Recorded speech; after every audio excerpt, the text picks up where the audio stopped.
Bienvenue dans Oser la reconversion, le podcast numéro 1 sur la reconversion. Je suis Claire Virose, ancienne avocate d'affaires, j'ai tout plaqué pour réaliser mon rêve. Et ça a été la meilleure décision de ma vie. Si toi aussi tu as choisi une carrière par défaut ou pour faire plaisir à ton entourage, tu te demandes ce que tu fais encore dans ton job, découvre ici chaque lundi des invités qui te ressemblent et qui ont osé la reconversion dans tous les domaines. Ils nous racontent leur success story pour à ton tour oser la reconversion. Aujourd'hui, j'accueille dans Oser la reconversion Albéric. Après avoir exercé comme ingénieur pendant 15 ans, Albéric est devenu pâtissier et a fondé Panache, une pâtisserie inclusive et engagée qui emploie des jeunes porteurs de handicap mental et cognitif. Doué en maths et poussé par ses parents, Albéric suit la voie royale, prépa puis école d'ingénieur à Télécom Paris. Il sera ingénieur pendant 15 ans jusqu'à ses 40 ans où il décide de tout plaquer. Albéric veut un métier avec plus de sens, loin de la performance à tout prix. Albéric a une sœur handicapée mentale. Il l'a vue grandir et galérer à trouver un job et s'insérer dans la société. Plus qu'une reconversion, Albéric a à cœur d'aider ces jeunes en leur donnant un travail. De sa passion pour la pâtisserie naît Panache, une pâtisserie inclusive. Aujourd'hui, Albéric a fondé Panache en décembre 2023, il y a quelques mois, une pâtisserie inclusive et engagée qui emploie des pâtissiers porteurs de handicap mental. Panache, ce sont des pâtisseries artisanales sur commande avec un atelier à Paris dans le 8e, au 45 rue de Naples. Alors avec Albéric, on a évoqué sa carrière d'ingénieur et sa sensation de ne pas être à sa place, son déclic à 40 ans, comment il a passé le CAP pâtissier à distance alors qu'il était encore ingénieur, le lancement de Panache il y a quelques mois et comment il a changé la vie de Raphaël et Salahina qui travaillent avec lui. Mais je ne vous en dis pas plus et laisse place à ma conversation avec Albéric. Bonjour Albéric, bienvenue dans Oser la reconversion, je suis ravie de t'accueillir. Bonjour Claire, enchanté d'être ici. Alors, est-ce que tu peux te présenter ? Alors, je m'appelle Albéric, j'ai 40 ans et j'ai créé un atelier de pâtisserie solidaire qui s'appelle Panache début janvier. Alors, tu viens juste de te lancer, donc tu es à Paris dans le 8e pour les auditeurs qui voudraient commander tes pâtisseries. Tout à fait. Et donc, c'est un gros saut parce que ça n'avait absolument rien à voir avec ce que tu faisais avant. Est-ce que tu peux nous parler un peu de tes études et puis de ta première carrière ? Oui, tout à fait. Alors en fait, j'ai un diplôme d'ingénieur, donc j'ai fait une formation assez générale. Voilà. Ensuite, je me suis orienté vers les maths et j'ai fait une école d'ingénieur à Télécom Paris, un peu dans la mouvance un peu de ce qui peut se faire quand on est fort en maths. Puis j'ai terminé cette formation d'ingénieur en dernière année par une année à HEC dans le cadre du master management des nouvelles technologies, où là j'ai vu un peu des choses différentes et puis j'ai un peu ouvert ma vision sur le monde. Mais donc j'ai ce parcours d'ingénieur et j'ai commencé à travailler comme ingénieur en informatique, chef de produit puis chef de projet. Du coup, ça t'était venu comment ? Donc, tu as fait une prépa, j'imagine, ensuite école d'ingénieur. C'est tes parents qui t'ont poussé ? C'est ça.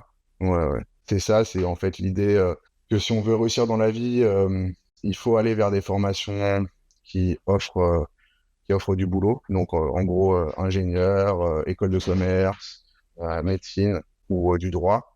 Donc, moi, par défaut, je préférais les maths. Donc, je suis plutôt allé vers une formation d'ingénieur et une maths sup. Voilà. Mais effectivement, oui, c'est plus la pression familiale et la reproduction du schéma familial qui m'a envoyé là-dedans. J'étais pas forcément intéressé par un métier intellectuel.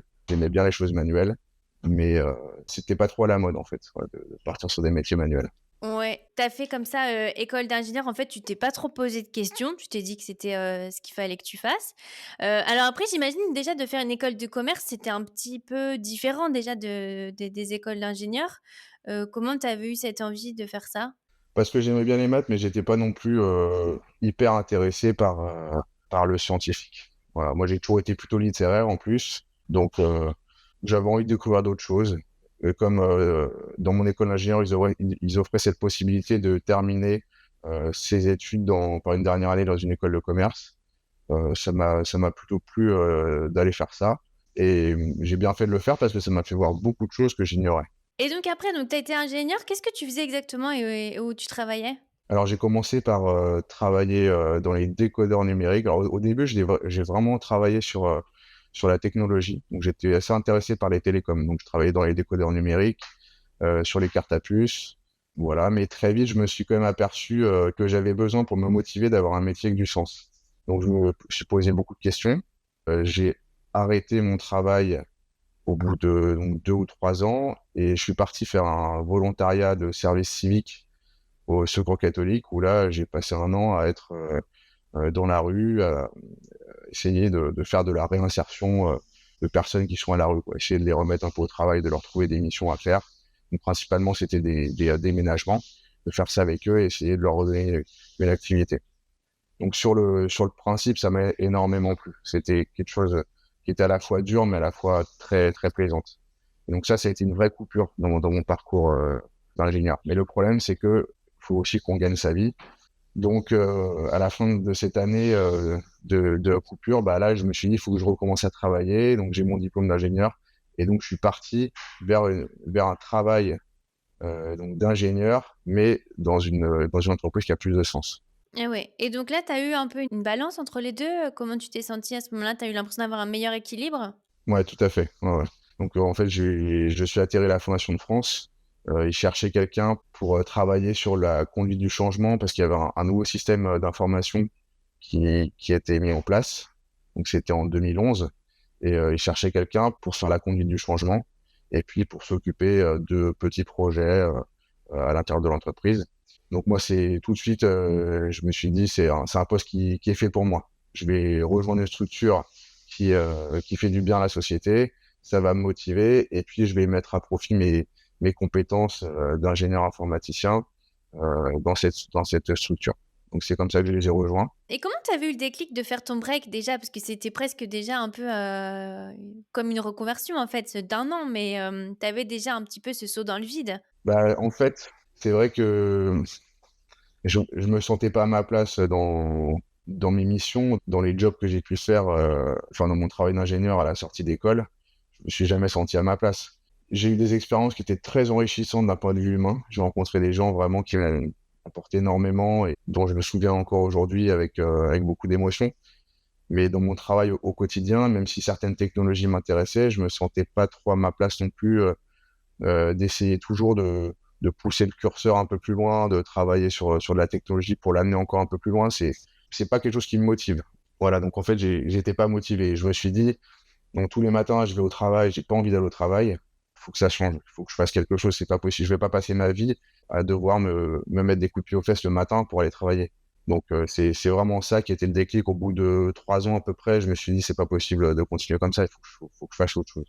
Et tu as eu la goutte d'eau où tu t'es dit, bon, c'est bon, parce qu'il y a souvent un déclic comme ça, tu te dis, bon, cette fois, c'est bon, je vais changer les choses. Bah, je pense que je sais pas si j'ai une goutte d'eau. Non, ouais, je sais pas trop. Mais c'est un sentiment peut-être qui grandissait de me dire, en fait, je sers à rien. Disons que ma vie ne sert à rien. Je suis en train de faire quelque chose, mais n'importe qui d'autre pourrait le faire à ma place. Je suis pas vraiment utile à la société. Je suis utile à mon entreprise pour enrichir mon entreprise, mais au final, bah, je m'en fous de cette entreprise. Voilà, elle m'intéresse pas plus que ça. Donc, je me disais vraiment, j'ai une vie qui sert à rien, je sers à rien, je gagne de l'argent, mais je sers à rien du tout. Et plus ce sentiment grandissait, plus je pense que je me sentais moins heureux et ça se voyait autour de moi. Donc, à partir du moment où il y a des personnes qui vont me dire, ouais, on ne te sent pas très épanoui, voilà, ça me faisait encore plus prendre conscience que j'étais peut-être fait pour aller faire autre chose. Et au fur et à mesure de la réflexion, je pourrais pas dire aujourd'hui quel a été l'élément déclencheur, mais un jour, je me suis dit non, stop. Oui, tu avais un peu l'impression d'être une fourmi dans la fourmilière, quoi, un petit peu. Et alors, tu as fait pendant combien de temps le métier d'ingénieur après? Donc, tu as eu ta deuxième carrière, tu es resté là tout le temps ensuite? Bah là, jusqu'à maintenant, et je suis encore dans ce métier aujourd'hui parce que on y reviendra sûrement, mais la création de Panache s'est faite très rapidement. Et donc, j'ai pas quitté la Fondation de France et je suis encore en poste à mi-temps, donc à la Fondation de France encore aujourd'hui. J'envisage une sortie, mais c'est pas encore fait, c'est en discussion, c'est pas forcément évident parce que effectivement, ça fait 12 ans que j'y suis, donc c'est pas toujours facile pour une entreprise de remplacer quelqu'un comme ça. Enfin, facilement. Donc voilà. Mais en tout cas, je suis encore dans ce métier aujourd'hui, mais effectivement, j'envisage d'en sortir. Oui, c'est une reconversion progressive. Mais donc, j'ai fait à peu près 3 ans entre une filiale de France Télécom, une SS2I dans laquelle j'ai fait différentes missions, et ça gêne. Donc là, je fais 3 ans, après une année de coupure et 12 ans à la Fondation de France. Et donc là, tu avais l'air de te plaire. Comment tu as eu le déclic de te dire, c'est pas assez? Oui, c'est vrai que mon travail, me plaisait, mais au bout d'un moment, je pense que j'en ai fait le tour et puis, en fait, donc moi, j'ai une grande sœur qui est handicapée mentale. Donc en fait, je baigne depuis que je suis tout petit dans le monde du handicap mental. Parce qu'en fait, quand vous avez, quelqu'un à la maison qui est handicapé mental, toute votre vie, toute la vie familiale va tourner autour de ça. Même si on essaie de parler d'autre chose, même si on essaie d'aller faire des vacances normales, il y a toujours un sujet qui revient parce que la société n'est pas faite pour ces personnes. Donc il y aura toujours des problèmes qu'il va falloir régler. Et ça se règle en famille. Et même si on est un enfant et qu'on n'a pas forcément à subir ça, on est dans la famille, on est dans les discussions. Moi, en plus, c'est ma grande sœur qui a juste 1 an de plus que moi, donc j'ai passé toute mon enfance vraiment très très proche d'elle, vu qu'on a qu'1 an de différence. On a grandi ensemble. Donc moi, j'ai pu voir dès petit que ça allait être très compliqué pour elle, que c'était très compliqué pour mes parents, qu'ils étaient très tristes et qu'ils essayaient de conjurer le mauvais sort, qu'elle n'aurait pas d'avenir et qu'ils auraient un enfant qui allait être mis à part et qui n'aurait pas d'avenir. Donc mine de rien, bah, tout ça, je l'ai vu et ça m'a beaucoup marqué. Et donc depuis tout petit, je me suis dit que j'aimerais bien, moi, à mon échelle, essayer de faire quelque chose dans le monde du handicap mental et cognitif. Et que aussi, si ma sœur était dans notre famille, elle nous a apporté énormément de choses, malgré les problèmes qu'on a eu avec elle. Elle nous a apporté énormément en termes d'humanité, et voilà. Et je me suis dit que c'était pas par hasard et que j'avais acquis certaines compétences dans la gestion des personnes handicapées et dans la compréhension de ces personnes-là. Peut-être que c'était pas pour rien et qu'il fallait que je mette ça à profit. C'est pas un diplôme, mais c'est des compétences que je suis sûr d'avoir. Donc je me suis dit, une personne comme moi pourrait peut-être bah, justement faire quelque chose. Ouais, tu avais un peu envie aussi de lui rendre un peu ce qu'elle t'avait apporté? Ouais, c'est ça, c'est ça. Et puis quand on a l'amour fraternel, je me suis dit un peu naïvement, je vais créer quelque chose pour elle. Elle a pas de place dans la société, elle est trop voilà, mais je vais essayer de créer un projet dans lequel elle pourrait avoir sa place et dans lequel elle pourrait travailler. Et comme ça, bah, elle se sentirait mieux. C'est vrai qu'elle est très malheureuse de pas avoir de place dans la société. Donc c'est ça aussi qui m'a poussé. Et alors, comment tu as fait le lien avec, la pâtisserie? Parce que, ça peut prendre, plein de formes différentes. Donc comment tu t'es dit: «Ça sera une pâtisserie»? Alors, c'est vrai que c'est pas venu tout de suite, hein. C'est vraiment pas venu tout de suite. Disons que la pâtisserie, c'est quelque chose qui me passionne depuis longtemps. Ça m'a toujours intrigué. J'ai un souvenir, de quand j'étais vraiment petit, je saurais pas dire l'âge que j'avais, peut-être 7, 8 ans, où, donc on avait un gâteau tous les dimanches. Moi, je prenais souvent des religieuses au chocolat et je me disais: «Mais comment le pâtissier a fait pour mettre la crème dans le chou?» Et ça m'intriguait beaucoup et je me disais: «Un jour, j'aimerais bien savoir faire un truc comme ça». Donc c'était vraiment un peu comme un rêve, quoi. C'est quelque chose qui m'a toujours fait rêver. De me dire: «Comment on fait pour faire des gâteaux comme ça?» Ça m'a toujours intrigué et fait vraiment rêver. Mais bon, c'était voilà, donc je faisais des gâteaux, je faisais de la pâtisserie, mais rien de transcendant. Et puis je me suis dit: «Quitte à aller vers quelque chose de difficile en essayant de faire quelque chose dans le monde du handicap, ça va pas être simple, je vais peut-être, galérer, pas mal. Autant essayer d'aller dans un domaine qui me plaît. Au moins je serais vraiment dans quelque chose qui me plaît, quoi. Donc c'est pour ça que je me suis dit: «Bah, pourquoi pas une pâtisserie?» Les personnes handicapées, elles sont assez créatives, elles sont capables de faire des choses. Pour faire des gâteaux, effectivement, on a besoin de beaucoup de précision et de beaucoup de technique, mais il y a beaucoup de préparation, on n'a pas besoin de précision. Il y a pas besoin d'avoir de la précision dans les gestes, donc des personnes handicapées peuvent être capables de faire ça. Donc je me suis dit, en fait, ce serait peut-être quelque chose qui pourrait marcher. Et on a eu, une invitée dans le podcast qui fait aussi des pâtisseries, véganes. Et elle est atteinte d'une maladie, je sais plus le nom, c'est, elle a des problèmes aux articulations, une maladie inflammatoire, et elle disait que justement elle avait aussi un projet de pâtisserie, où justement elle pourrait embaucher des personnes qui ont les mêmes problèmes qu'elle, parce qu'en fait, c'est un peu compliqué dans les pâtisseries. En général, c'est réglementé, on n'a pas le droit de s'asseoir, on doit être debout.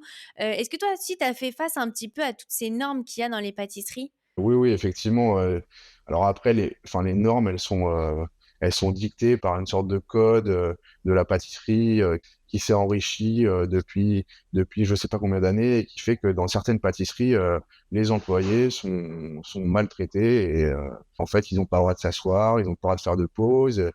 Alors moi, j'ai fait des stages dans ma formation pour être pâtissier et c'est vrai que notamment dans une pâtisserie, c'est impossible d'aller aux toilettes toute la journée, pas de pause, c'est impossible, il y a toujours quelque chose à faire, à surveiller. Et donc, en fait, moi, je me souviens très bien, j'allais jamais aux toilettes de la journée, c'était que le soir. Et en fait, on arrive à se retenir, mais enfin, c'est pas normal. Et effectivement, oui, je pense que dans une pâtisserie normale, on vous laissera pas vous asseoir. Et donc toi, tu fais un petit peu à ta sauce pour que tout le monde puisse travailler avec toi? Comment ça se passe? Oui, bah, effectivement, à partir du moment où on est avec des personnes handicapées, il faut être très souple, tout en maintenant un cadre quand même. C'est ça qui est le plus dur, je pense, c'est de maintenir un cadre qui est quand même un minimum strict avec des règles qui doivent exister, mais d'être souple pour permettre que chacun se sente bien. Mais ça, c'était quelque chose que j'avais senti bien avant, et c'est pour ça que dans le titre de Panache, dans le sous-titre, on a mis les nouveaux pâtissiers. C'est parce qu'effectivement, on va faire une pâtisserie. On est une pâtisserie dans laquelle on n'est pas conventionnel. On peut s'asseoir, on peut aller faire des pauses, on peut travailler avec tel instrument. S'il y en a un qui veut prendre une forme plutôt qu'une spatule pour faire sa réalisation, il va pouvoir le faire. Enfin, c'est des exemples un petit peu bêtes, hein, mais disons que voilà, on reste très souple. C'est sûr que c'est sûr que la productivité, elle va pas être la même que dans une pâtisserie où les employés font pas de pause, ils s'assoient jamais, ils parlent pas, et puis ils se prennent des coups de genoux s'ils ratent une préparation. Oui, c'est vrai qu'on se rend pas compte, mais j'avais appris dans cet épisode que finalement la pâtisserie, c'est un monde très, très réglementé, presque un peu militaire en fait, où il y a beaucoup de normes. Et toi, comment tu t'es formée? Donc tu as fait un CAP pâtissier? Oui, alors j'ai passé le CAP pâtissier en candidat libre au mois de juin dernier. Donc là, en fait, l'idée de créer Panache, ça m'est venu pendant le Covid, parce que là, j'ai vu, quand je sortais dehors en faire une promenade, je voyais un peu toutes les pâtisseries, toutes les boulangeries enfin, surtout les pâtisseries ou les chocolateries qui fermaient, et je me suis dit, en fait, si ils se mettent tous à fermer, il y a peut-être moyen de reprendre un commerce et de faire quelque chose. C'était un peu naïf, mais c'est ça qui m'a donné l'idée. Donc je me suis dit, bah, je vais travailler sur le projet. Donc je me suis lancé sur ce projet-là. Donc j'ai vu qu'effectivement, pour créer une pâtisserie, il faut avoir un CAP. C'est obligatoire en fait? C'est obligatoire, ouais. Ouais, ouais. OK. En fait, c'est obligatoire à partir du moment où vous avez des produits sensibles, donc avec de la crème. C'est pas obligatoire si vous voulez faire que des cookies. Si vous faites que les cookies, on vous demandera pas d'avoir un CAP. Alors, je sais pas exactement s'il faut avoir un petit diplôme, enfin quelque chose, une petite mention, voilà, mais il n'y a pas besoin d'avoir le CAP. Parce qu'effectivement, dans une pâtisserie qu'on est avec des gâteaux avec de la crème, c'est très sensible aux bactéries, et donc il faut connaître bien l'hygiène et savoir faire les crèmes, et comment les conserver, c'est important. Donc j'ai vu qu'il fallait faire ça, donc là j'ai acheté une formation sur internet avec le CPF, Tu as fait quelle formation? Centre européen de formation, oui, c'est ça. Et c'est facile à suivre à distance? Oui, c'est facile parce qu'en fait, vous avez des PDF et puis vous faites comme vous voulez. Au rythme que tu veux, tu peux faire les PDF. Alors, ce qui est pas facile, moi, je trouve, c'est que justement, comme on peut faire comme on veut, on n'est pas obligé de le faire. Donc, on a juste acheté les PDF et après, on n'est même pas obligé de faire ses devoirs. Enfin, c'est parce qu'il y a des devoirs qu'on peut rendre et il y a un professeur qui va les corriger, qui va vous rendre, qui va vous dire ce qui va ou ce qui va pas, ce qui permet de progresser, mais on n'est pas obligé de les faire. Donc je pense que c'est bien quand on est en poste dans une entreprise. Bah, effectivement, on peut pas aller dans une école pour se former correctement.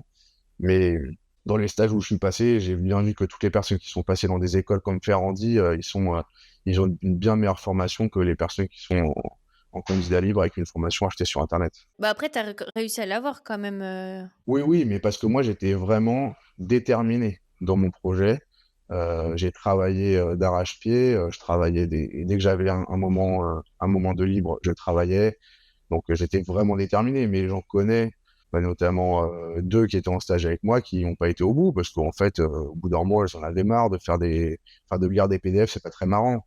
Donc, il faut quand même être déterminé. C'est un peu comme la fac, je pense. ouais, oui, oui, tu es autonome, ouais. Ouais, il faut être autonome, se dire vraiment, je vais faire mon truc. Pour pouvoir s'inscrire au CAP, il y a quand même deux stages de 2 mois à faire, minimum, quoi, dans une pâtisserie. Donc ça, c'est aussi un challenge. Comment t'as fait avec ton travail à ce moment-là? Bah, en fait, alors au début, je pensais, pouvoir mener les 2 de front parce qu'il y a certaines pâtisseries où ils commencent très, très tôt. Donc je m'étais dit, «Je vais faire mon stage, je vais commencer très tôt, j'aurai fini vers midi et je vais pouvoir aller travailler l'après-midi». En fait, ça marche pas trop. Je l'ai fait un petit peu, mais ça va un temps, mais ça marche pas trop. Mais bon, j'ai quand même réussi à trouver, une entreprise de pâtisserie qui est, hyper humaine, hyper, hyper sympa, mais a rien à voir avec les pâtisseries traditionnelles, qui m'a fait un stage avec des horaires aménagés pour que je puisse continuer à travailler, où je puisse travailler, bah, le soir, le week-end, et très, très, compréhensif par rapport à mon projet et par rapport au fait que je puisse pas lâcher mon travail pendant que je fais mon stage. Donc après, je pense que quand on est en stage dans une entreprise comme ça, on leur rend encore plus parce qu'on est vraiment touché du fait qu'ils vont comprendre et donc on va travailler 2 fois plus. On me l'a pas trop dit, mais comment t'as pris la décision? Parce qu'entre avoir l'idée, tu vois, l'envie et puis après te dire: «Bon, bah, c'est vraiment ça que je vais faire». Tu te rappelles un petit peu comment t'as eu le déclic, de te dire: «Bon, c'est bon, je me lance dans ce projet vraiment»? C'était un peu sur un coup de tête. Ouais. Ouais, c'était un peu sur un coup de tête, c'était une idée qui trottait en moi, c'est vrai, mais bon, je me disais: «Ça va être un peu utopique de passer mon CAP en même temps que je travaille». Mais bon, voilà, à partir du moment où j'ai commencé à regarder les formations, que je pouvais avoir avec le CPF, donc en fait, ils vous permettent de regarder un peu ce que la formation fait. Tout de suite, ça m'a intéressé, et puis je me suis dit: «Au pire, même si j'arrive pas à aller au bout, ça va quand même m'intéresser, donc je vais quand même apprendre des choses, comme j'aime bien apprendre». Voilà, et au fur et à mesure que j'apprenais la pâtisserie, le métier, j'avais de plus en plus envie de mener ce projet et de réaliser quelque chose de concret. Au début, tu t'es dit: «Je vais passer le CAP pâtissier», déjà pour voir et après, tu as su que c'était la bonne décision? Ouais, c'est ça. Et comment a réagi ton entourage? Parce qu'on l'a pas dit, mais tu es aussi, papa de 3 enfants, hein, c'est ça? Heu Donc c'est pas facile de se reconvertir en même temps en ayant des enfants. Comment a réagi un peu, ton entourage et puis comment tu as réussi à te reconvertir avec une famille? et ben, mon entourage, en tout cas au sein de ma famille, mes enfants et ma femme, ils étaient super contents, voilà, c'est toujours à me soutenir, même si effectivement j'ai passé beaucoup de temps à me former, mais voilà, bon après je leur faisais plein de gâteaux, alors ils étaient contents. Mais non, non, ils sont, dans le soutien total, et puis c'est un projet aussi, auquel ma femme adhère beaucoup. Elle a un côté très, très humain, donc que je réalise ça et qu'elle m'aide à réaliser ce genre de projet, ça lui plaisait beaucoup comme idée aussi, hein. Ouais, ils sont fiers. Voilà, oui, très, très, très fier.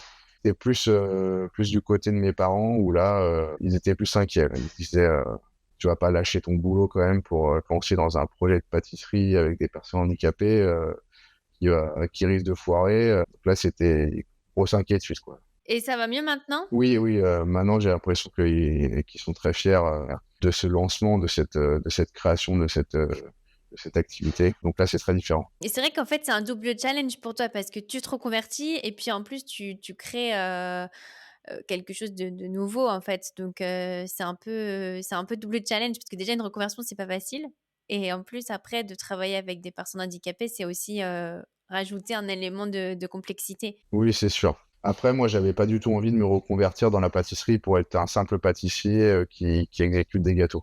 J'avais quand même envie que ce soit fait, un peu à mon image, et je pense que travailler avec des personnes handicapées, c'est tout à fait bien justement pour que ce soit fait à mon image, parce que c'est des personnes qui sont pas trop conventionnelles et qui sont capables de faire des choses que d'autres ne vont pas être capables de faire, que des personnes ordinaires vont finalement pas penser à faire. Alors effectivement, ils vont être beaucoup plus limités dans les consignes, par exemple, ils vont pas assimiler plus d'une consigne à la fois, ce genre de choses, ou même, dans certains gestes.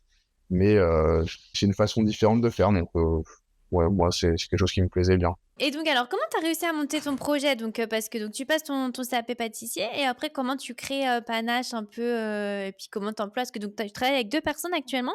Oui, juste après le CAP, pendant l'été, j'ai travaillé sur le business plan, sans savoir si j'allais ouvrir une boutique ou un atelier ou je savais pas du tout quoi.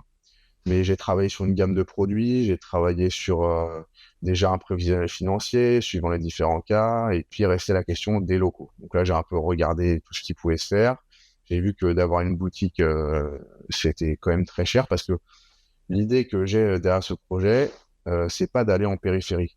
moi, je considère que les personnes handicapées, souvent, on les remise un peu en dehors des centres-villes. Ils sont en périphérie, on les met dans des endroits un peu reclus. Moi, l'idée, c'était vraiment d'être au cœur de Paris, dans les beaux quartiers, et qu'ils soient vraiment en concurrence avec les pâtisseries dans les beaux quartiers. Donc, c'était ça l'idée. Donc j'ai vraiment regardé pour trouver des locaux dans le 8e, 8e, 17e principalement. Et là, c'est vrai que c'est pas évident, surtout quand on n'y connaît rien. Déjà, les agents immobiliers, ils vous répondent à peine, ils vous prennent un peu de haut parce qu'ils vous disent mais c'est qui ce jeune qui ne connaît rien, il sait même pas ce qu'il veut exactement. Donc ça n'a pas été simple. Mais comme il y a aussi beaucoup de gens qui sont derrière moi sur ce projet, qui le soutiennent, beaucoup de gens qui c'est vrai qui m'ont apporté énormément de soutien. Enfin, tout seul, j'aurais jamais pu arriver à ouvrir cette pâtisserie, c'est sûr. Il y a vraiment énormément de gens qui m'ont encouragé et plein de gens qui en parlaient, qui en parlaient, qui en parlaient. Et puis au fur et à mesure du temps, c'est ah bah tiens, je connais un tel qui voilà. Et puis suivant différentes pistes, je suis tombé sur quelqu'un qui m'a mis en relation avec un bailleur qui avait une cuisine d'entreprise à louer. Et donc avec un tarif super sympa, parce que c'est une cuisine d'entreprise qui était un peu désaffectée. Elle avait été laissée à l'abandon pendant le Covid. Le restaurant d'entreprise n'avait pas réouvert. Et donc il était séduit par le projet, il était disposé à me la louer pour un tarif très très sympa. Et c'est là que je me suis dit, il faut pas que je laisse passer cette occasion. C'était vraiment ça le déclic, c'est soit je prends ces locaux maintenant, soit je peux encore chercher des locaux pendant 1 an, 2 ans, quoi. Et donc c'est pour ça que ça allait très vite. C'était le coup de pouce du destin, ouais. Ouais, c'est ça. Quand j'ai visité la clinique, je me suis dit, ouais, super. Là, franchement, c'est exactement ce qu'il me faut. J'ai pas besoin d'avoir un truc high-tech avec des super marbres. Voilà, non, c'est un truc qui est très fonctionnel, très vétuste, mais très fonctionnel. Je me suis tout de suite vu dedans et je me suis dit, il faut que je lance l'activité. Donc là, ça, c'était début novembre et j'ai tout engagé début novembre pour créer la société, même tout ce qui était visuel graphique, logo, enfin, j'ai vraiment tout mené de front. Et fin décembre, la société était créée, les locaux étaient signés. Et alors, comment tu fonctionnes aujourd'hui? Donc, tu fonctionnes à la commande? Oui, alors effectivement, donc on est un atelier en sous-sol, donc on n'a pas de boutique. Ce qui finalement est plutôt pas mal, même si le seul problème du sous-sol, c'est qu'on voit pas la lumière du jour, donc ça, c'est une adaptation supplémentaire. Et en fait, on a des commandes qui arrivent soit par téléphone, soit par mail, soit sur le site internet où on peut commander directement. Et les commandes nous arrivent et on les fait. Et ensuite, soit les gens viennent les chercher. Donc, sur le site web, il y a une option pour le click and collect et une option pour une livraison locale. Donc, on livre dans le 9e, 8e et 17e. Donc la livraison locale, on l'a mis à 6 euros, donc elle est pas très chère. Donc c'est soit click and collect, soit livraison, et on fait les gâteaux à la commande, effectivement. Et est-ce que tu peux donner ton adresse peut-être pour le click and collect? Oui, alors je suis au 45 rue de Naples, dans le 8e. Et donc, comment tu as financé ton projet? Est-ce que tu as fait appel peut-être à des prêts d'honneur ou comment tu as fait? Non, j'ai pas du tout fait appel à ça. Ça faisait un moment que j'enrichissais mon plan épargne entreprise dans cette perspective-là. Donc j'ai récupéré tout mon PE pour la création de la société et j'ai engagé mon PE dans cette création et pour l'instant c'est suffisant.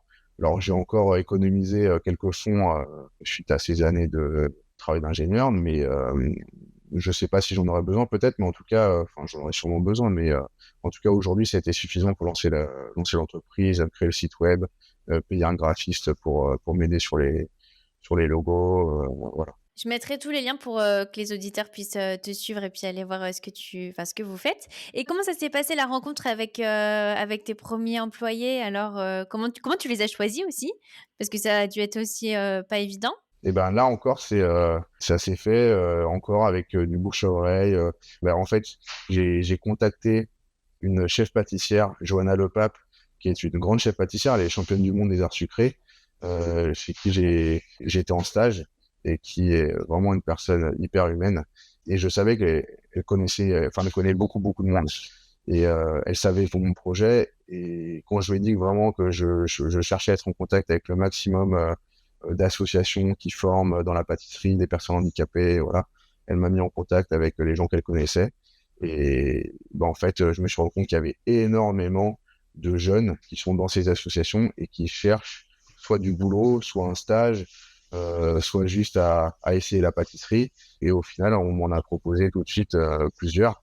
Bon, au début, j'avais pas de candidat, mais voilà, comme ça, on m'en a proposé plein. Tu travailles avec 2 personnes, à temps plein, c'est ça, Non, hein? alors j'en ai un qui est à temps plein, qui est en CDD, qui s'appelle Raphaël, et un qui est en stage à temps partiel, et qui s'appelle Salaina. Il est en stage rémunéré. Là, c'était important aussi que son stage il soit rémunéré pour le travail qu'il fait. Et j'imagine quand tu les as recrutés, là, tout de suite, tu as dû te dire: «Bon, ça y est, voilà pourquoi j'ai fait tout ça». Ça a dû être incroyable de les voir avec toi, de voir leur famille aussi. Comment ça s'est passé? Bah oui, effectivement, parce qu'en fait, on passe les entretiens avec les parents, donc c'est vraiment très différent des entretiens classiques. Et puis, par contre, ce qui est très très facile, moi je trouve, c'est que c'est des jeunes qui sont sans filtre et qui ne sont pas dans le mensonge. Ils sont pas là eux, pour essayer de vous vendre une expérience ou des compétences qu'ils savent pas faire. Ils vont vous dire vraiment brut de décoffrage, ce qu'ils savent faire ou pas, ce qu'ils ont envie de faire ou pas. Donc ça c'est la partie facile, c'est qu'on sait tout de suite à qui on a affaire. Et moi, de toute façon, Raphaël et Salaina, j'ai tout de suite été très touché humainement par ces deux jeunes. Raphaël, il a déjà des expériences dans des boulangeries et il en a eu une qui s'est mal passée. Il s'est fait taper, voilà, parce qu'il n'arrivait pas à assimiler plusieurs consignes à la fois ou il n'arrivait pas à faire le travail qu'on lui demandait. Il a vraiment subi de la violence et pourtant, c'est un jeune qui est hyper gentil. C'est une crème. Enfin, depuis qu'il est là, j'ai jamais entendu se plaindre. Il est toujours content. Peu importe qu'on ait à faire n'importe quelle préparation, il va être toujours content. En tout cas, humainement, c'est sûr que je me suis pas trompé. Ils sont vraiment super. Et dans le travail, ils progressent. Ils progressent tous les deux. On le voit, surtout Raphaël, parce qu'il est à plein temps, donc il travaille tout le temps avec moi. Et il a progressé de manière incroyable. Donc ça, c'est vrai que ça me conforte beaucoup dans cette idée. Ouais, tu te dis, c'est une motivation supplémentaire, en fait, pour ta reconversion. Ouais, tout à fait. Et puis quand tes parents me disent, on l'a jamais vu aussi heureux, bah forcément, je me dis, mais voilà, c'est exactement ça. C'est exactement le but de Panache. On fait des gâteaux ensemble et on est heureux ensemble. Et on va essayer de faire que ça marche ensemble. Mais déjà ce premier but, il est déjà atteint. Donc ouais, ça c'est bien. Et alors, je trouvais ça intéressant parce que sur ton site internet, tu disais que Panache voulait montrer que des profils dits non performants ont leur place dans notre société. Et je trouvais ça intéressant parce que ça faisait très ingénieur le côté justement contre-performance. Est-ce que toi, tu as eu un petit peu un dégoût justement de cette quête de performance quand tu étais ingénieur et tu veux aller un peu au-delà de ça? Est-ce que tu peux nous parler un petit peu de ça? Bah, je sais pas si j'ai eu un dégoût, mais c'est vrai que on le voit notamment dans le lean management. Alors, moi, donc, sur mes 12 ans à la Fondation de France, j'ai eu différents modes de management. Et puis, on est passé par une phase où on a fait du lean management. Alors là, il y avait des gens qui venaient avec des chronomètres, qui chronométraient les tâches que pouvaient faire certaines personnes. Et en fait, à partir du moment où la personne elle fait une tâche en 30 secondes, bah, on va faire une multiplication et on va dire bah, elle est capable de faire 200 fois cette tâche dans une journée. En fait, ça marche pas comme ça. Donc ça, oui, je trouvais que c'est vraiment tous les modes de management un peu comme ça. Enfin, c'est quelque chose que je déteste. J'aurais même pas de mots pour ça, mais je déteste ça. Et je trouve aussi, je le vois aussi avec les enfants, parce que donc mes enfants, ils ont 9 ans, 7 ans et 5 ans. Et je vois aussi que à l'école, bon bah, il faut toujours que les enfants en fassent plus, qu'ils aient des cours particuliers, parce qu'il faut qu'ils soient hyper performants, qu'ils sachent parler anglais à 5 ans, voilà. Et qu'est-ce qu'on fait avec ceux qui sont pas capables de faire ça? Parce qu'en fait, on fait ça pour que nos enfants, ils puissent travailler en entreprise avec un bon poste plus tard. Donc, on essaie de leur apprendre plein de choses. Mais ceux qui sont pas capables d'apprendre l'anglais à 5 ans, ceux qui font pas autant de choses, on a fait quoi? Est-ce qu'on les accepte quand même dans la société ou est-ce qu'on reprend toujours les plus performants? Puis il faut aussi voir que les plus performants, c'est pas forcément des gens qui sont bien pour la société. Enfin voilà, je vais pas citer de nom, mais il y a des PDG de grandes entreprises qui vont aller détruire carrément des écosystèmes entiers. Bon bah c'est des polytechniciens, hein. Ils sont super performants, mais bon. Donc cette course à la performance un peu que je ressens moi dans la société, j'ai envie d'aller contre ça, quoi. De dire bah regardez, là on a des gens qui sont pas performants, ils sont pas capables de faire plein de choses, mais en fait ils sont quand même capables de faire certaines choses et un peu les prendre pour ça. Montrer qu'ils ont leur propre performance dans d'autres domaines, en fait, aussi. Et puis les personnes qui sont pas performantes, si on les élimine, c'est-à-dire que les performants, ils deviendront les non performants. parce qu'il y aura les très performants et les performants, et les performants, ce sera plus assez. Donc, en fait, on va toujours pousser le curseur un peu plus loin. Donc, ceux qui sont pas performants, ils sont aussi là pour nous rappeler que la société, elle est composée de tout et que chacun doit pouvoir trouver sa place. On l'a pas dit, mais est-ce que tu penses que tu as eu le déclic à l'approche de tes 40 ans? Je pense pas, mais effectivement, c'est une bonne question parce que c'est assez marrant. J'ai eu 40 ans au mois de novembre et c'est là où j'ai lancé la création de l'entreprise. Et là, je me lance alors que j'ai plus de 40 ans. Donc, je sais pas, peut-être. Inconsciemment peut-être. Et comment ont réagi peut-être tes amis, tes collègues? Est-ce qu'ils se sont dit: «Bah, moi aussi j'ai envie de faire la même chose mais j'ose pas»? Comment ça s'est passé un peu leur réaction? Disons que mes amis proches, ils me soutiennent à fond. Ils m'encouragent à fond, ils me font que des compliments et tout ça. Donc, c'est génial pour garder de la force et de la motivation quand c'est un peu dur. Après, dans mon entourage un peu plus éloigné, collègues, amis un peu moins proches, je sais pas vraiment ce qu'ils pensent. Tout le monde me dit que c'est génial. Après, c'est normal, quoi. Quelqu'un qui va créer un projet, bon, c'est normal qu'on n'aille pas lui dire que son projet est pourri, mais globalement, tout le monde me soutient.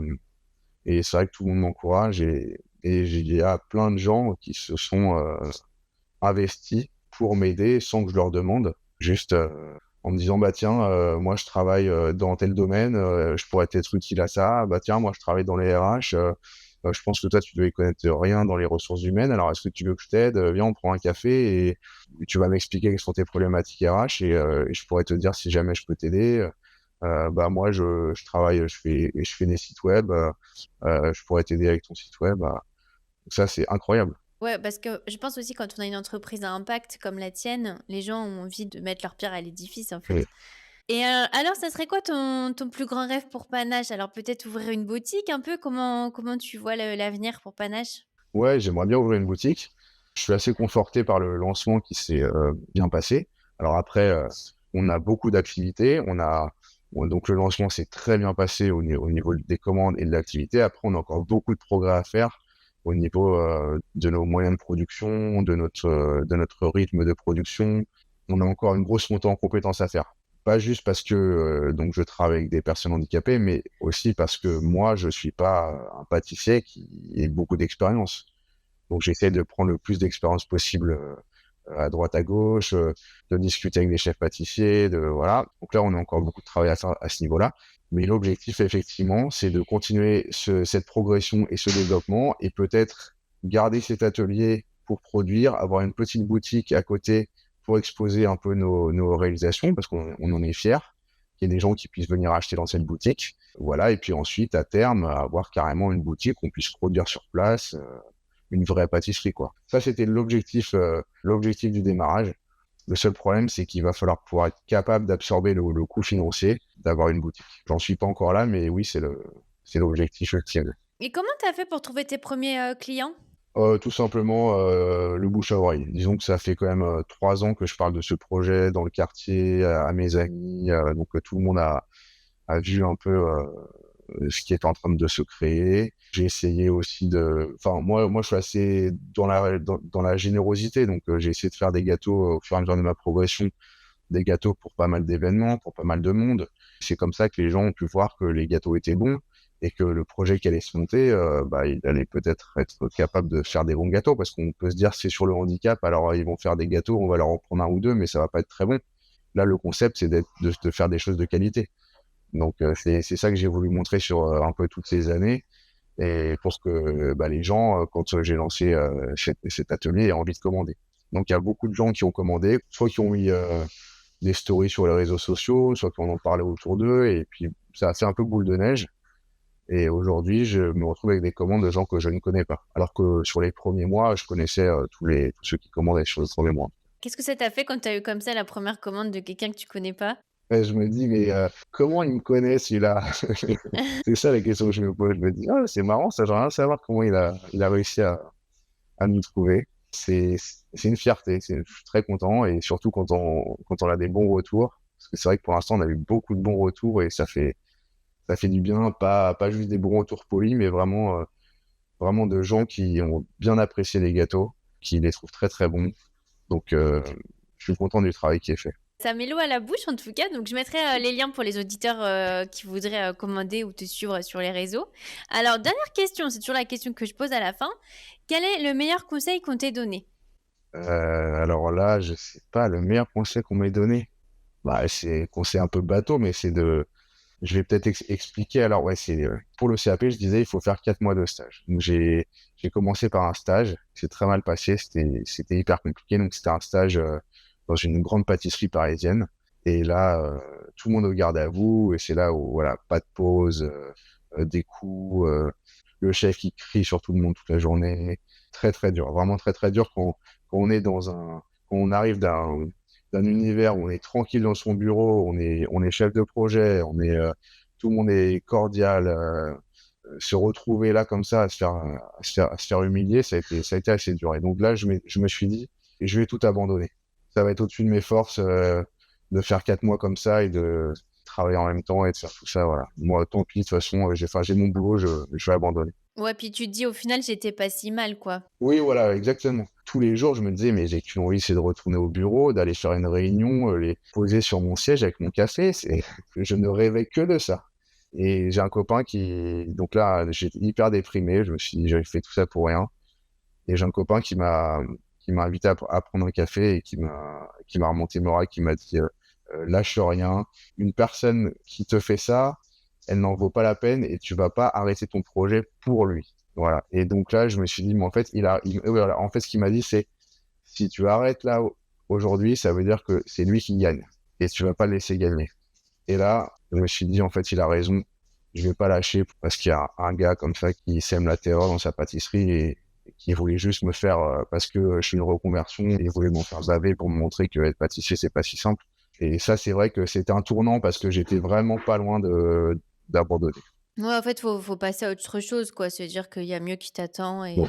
et sur le nombre de personnes que tu as rencontrées, en fait, il y a toujours des gens qui sont un petit peu malveillants et puis finalement, on retient que le positif. Comme tu dis, il y a plein de gens qui, voilà, qui t'accompagnent aujourd'hui, qui t'aident, donc sur une personne comme ça, finalement, ça a été beaucoup plus de positif.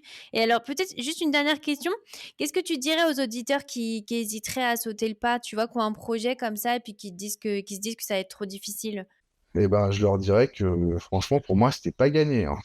C'était pas gagné.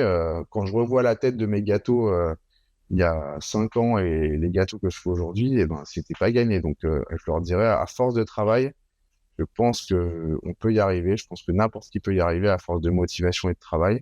Et que les reconversions, ils ont une richesse, c'est qu'ils sont motivés. Et quand on s'intéresse à quelque chose, on peut y arriver. Donc moi, je dirais, il faut pas penser que c'est trop compliqué. C'est vrai que c'est pas évident quand on est déjà en poste ou quand on a déjà 40 ans et qu'on n'a pas appris le métier. Mais si ça vous intéresse, bah, vous allez réussir à l'apprendre. Ouais, tout est Ouais. possible.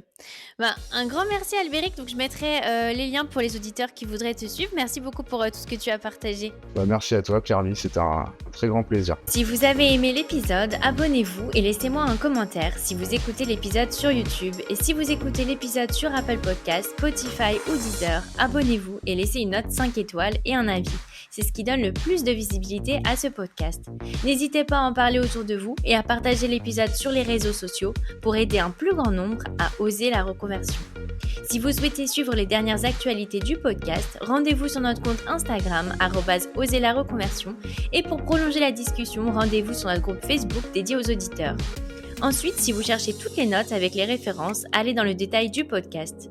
Si vous souhaitez devenir annonceur, me proposer un invité ou me poser des questions, je serai ravie d'y répondre par mail à l'adresse partenariat avec un s @oserlareconversion.com.